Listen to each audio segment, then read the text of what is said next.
Баршаңызға сәлем, сіздермен бірге мен Құлпынай. Бүгін сіздерге асығыс түрде бейнежазба түсіруді жөн көрдім, себебі Кореяда жаңа заң шықты, яғни қазірге дейін Корея халқын өз мемлекетіне, өз еліне кіргізуге тыйым салған елдердің барлығы енді бұдан былай Кореяға кіре алмайды.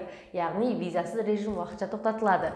Былайша айтқанда, какой привет, такой ответ жасап отыр. Әрине бұл мемлекеттердің ішінде Қазақстан да бар.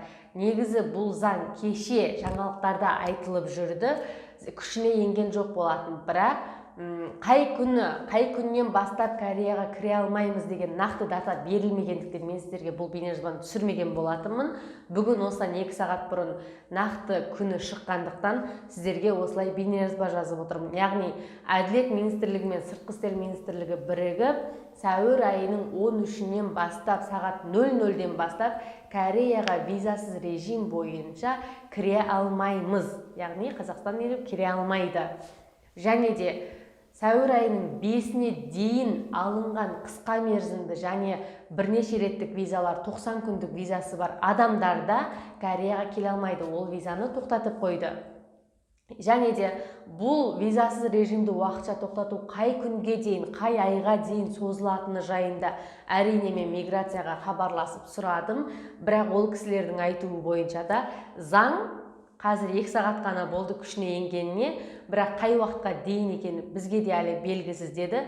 Сондықтан қай уақытқа дейін бұл заң күшіне енетінін білгілеріңіз келсе, онда Құлпынай ТВ каналына тіркеліп қойсаңыздар, бұл заңға өзгерістер болған жағдайда немесе заң қайтадан күшіне енген жағдайда сіздерге бірінші болып нақты ақпаратпен бөлісетін боламын. Сол үшін Құлпынай ТВ каналына тіркелуді ұмытпаңыздар. Бұл заңды қабылдауларының тағы бір себебі, бұл мемлекеттің, Корея мемлекетінің, ол әрине қазіргі болып жатқан вирустар көбінесе шетел азаматтарынан келіп жатыр, жұғып жатыр деп ойлағандықтан, сол үшін шетел азаматтарын уақытша Кореяға кіргізбейміз деп шешті.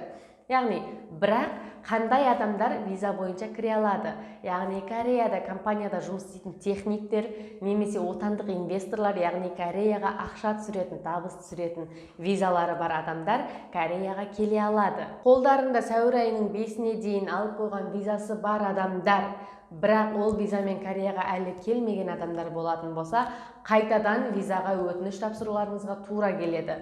Ал қолдарында визамен уже Кореяға келіп қойған азаматтар визасының уақытысы біткенше Кореяда жүре алады деген сөз. Визасыз режимнен басқа ұзақ мерзімді немесе қысқа мерзімді басқа да визаларға өтініш тастаған кезде бұдан былай тағы бір құжатты қосып қойды. Яғни ол қандай құжат? Бұдан былай сіз медициналық өзіңіздің көрсеткішіңізді де міндетті түрде қосып тапсыруыңыз қажет.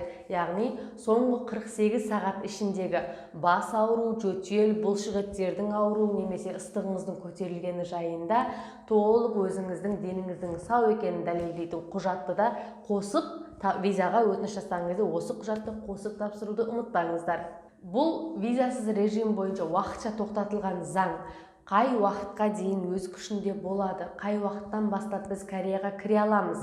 Бұл жайында әлі нақты ешқандай заң жоқ, нақты ақпарат жоқ. Егер бұл заңға өзгерістер енгізіліп жатса, мен жоғарыда айтып өткендей, сіздерге бірінші болып хабарын айтатын боламын. Және де сөздің қысқасы былайша айтқанда, бұдан былай біз Кореяға турист есебінде, турист ретінде визасыз қыдырып келу қиынға соғатын сияқты. Бейнежазбаны соңына дейін көргендеріңізге көп рахмет. Сау болыңыздар.